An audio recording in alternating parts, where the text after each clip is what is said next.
Boa tarde e feliz sábado! Bem-vindos à classe VIP. Você é o nosso convidado. Estamos aqui. Você estava procurando, então, um lugar. Você estava procurando uma classe especial para estudar a Bíblia. Você encontrou. Você encontrou a classe VIP e você é bem-vindo. Vamos estudar a palavra, vamos estudar a Bíblia. Você está no lugar certo. Bem, você estava procurando um canal em que você pudesse se aprofundar mais e encontrou o canal O Tempo e a História.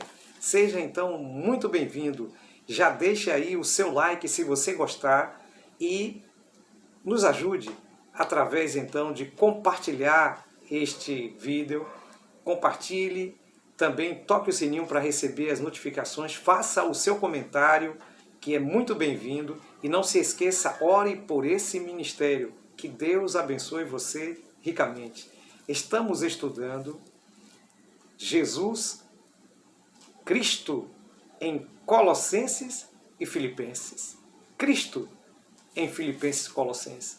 Bem, temos essa oportunidade de estarmos aqui mais uma vez abrindo a palavra para estudar então esse assunto tão profundo e tão maravilhoso. E você, querido, você, querida, junto comigo, agora vamos chamar o verdadeiro professor, o Espírito Santo, para então nos auxiliar, para nos guiar neste estudo. Eterno e bondoso Deus, pedimos que o Espírito Santo nos guie, nos dirija e nos faça, Senhor, aprender a verdade em Cristo Jesus. Amém. Bem, agora, querido, agora, querida, pegue a sua Bíblia, pegue aí a sua Bíblia e vamos para o estudo de hoje. O estudo de hoje tem como título A Supremacia de Cristo.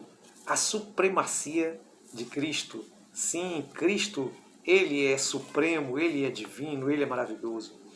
E lá em Colossenses capítulo 1, versículo 15 a 17, Nova Versão Internacional, a minha versão aqui, diz assim: Ele é a imagem do Deus invisível, o primogênito sobre toda a criação.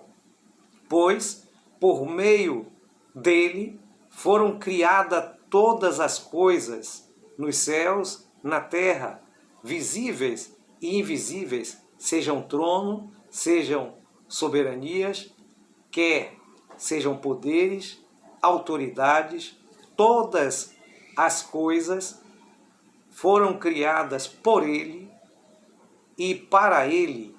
Ele é antes de todas as coisas e por meio dele tudo subsiste. Louvado seja Deus! Veja, querido, que declaração maravilhosa de Jesus aqui no nosso verso de memorização. Que declaração foi feita, né?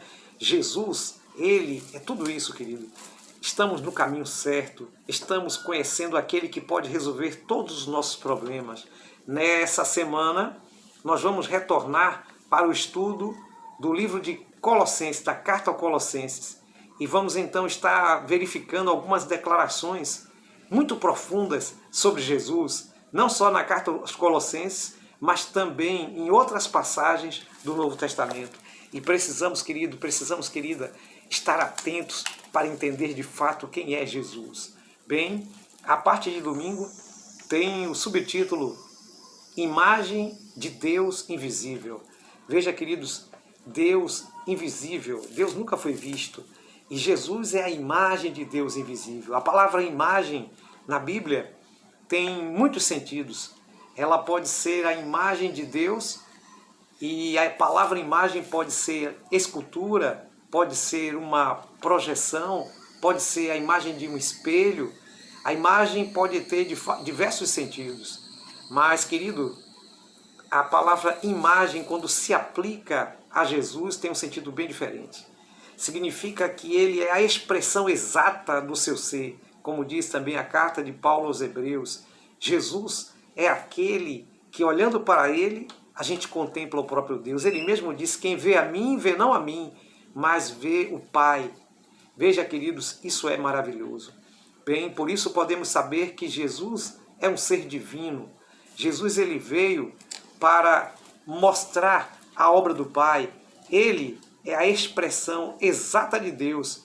Ele é aquele que, em todos os sentidos, mostra a obra do Pai. Que maravilha! Bem, a parte de segunda-feira tem subtítulo O primogênito de toda a criação. Baseado em Colossenses capítulo 1, versículo 15 a 17. Bem, quando falamos primogênito, algumas pessoas pegam essa passagem e dizem assim, tá vendo? Jesus é o primogênito de toda a criação, então ele é um ser criado. Não. Isso é uma interpretação equivocada. Bem, precisamos perceber que a palavra primogênito, ela é usada para referir ao filho mais velho, se referir ao filho mais velho, mas algumas vezes a palavra primogênito ela é dada para a questão de filho mais importante e não simplesmente o filho mais velho. E a gente encontra exemplos desse tipo na própria narrativa do Antigo Testamento, quando fala de Isaac, Jacó e José. Nenhum deles eram filhos mais velhos, mas todos eles foram considerados primogênito. Bem, Jesus, quando a palavra é utilizada para Jesus, ela sempre está falando de forma maravilhosa. No Novo Testamento, a palavra primogênito é sempre apontando Jesus. E Jesus é apontado como origem. O primogênito é a origem de todas as coisas. O primogênito é aquele que tudo começou a partir dele. Então, por isso, Jesus é o primogênito. Bem, a parte de terça-feira, cabeça do corpo da igreja. Colossenses capítulo 2, verso 10. O apóstolo Paulo fala que ele é o cabeça. Bem, essa expressão cabeça ainda é utilizado não somente no contexto da Bíblia, mas até os nossos dias. E as pessoas entendem quando está falando de um cabeça, está se falando daquele que é referência, aquele que é o mais importante, aquele que é o chefe, aquele que é o líder de todo um grupo. Então, o cabeça de uma empresa é aquele mais importante, aquele que está num patamar mais alto. E Cristo é o cabeça da humanidade, Cristo é o cabeça da igreja, Cristo é a maior autoridade, Cristo é o cabeça do corpo que somos nós, que estamos aqui para fazer então a sua vontade. Por isso então, ele é o nosso cabeça, ele é aquele que define aquilo que nós estamos então em busca. Bem, seguindo então, aí nós temos a parte de quarta-feira, Colossenses capítulo 1, versículo 16. Aqui nós temos o princípio, ou o iniciador, Colossenses 1,16. Diz que ele é o princípio de todas as coisas, queridos. Todas as coisas foi iniciada por ele. Então ele por isso é o princípio de todas as coisas.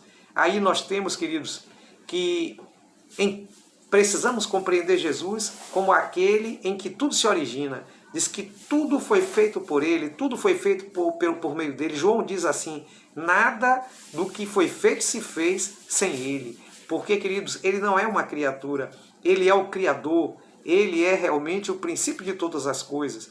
Por isso, quem está em Cristo também é nova criatura, porque ele é o princípio da criação, não somente da criação antiga, como também da nova criação, a criação do novo céu. Chegamos à parte de quinta-feira, reconciliando todas as coisas. Colossenses capítulo 1, versículo 19 e 20.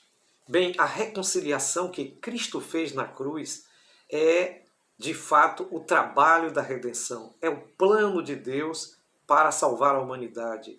Porque Deus amou o mundo de tal maneira que deu o seu Filho unigênito para que todo que nele crê não pereça, mas tenha a vida eterna.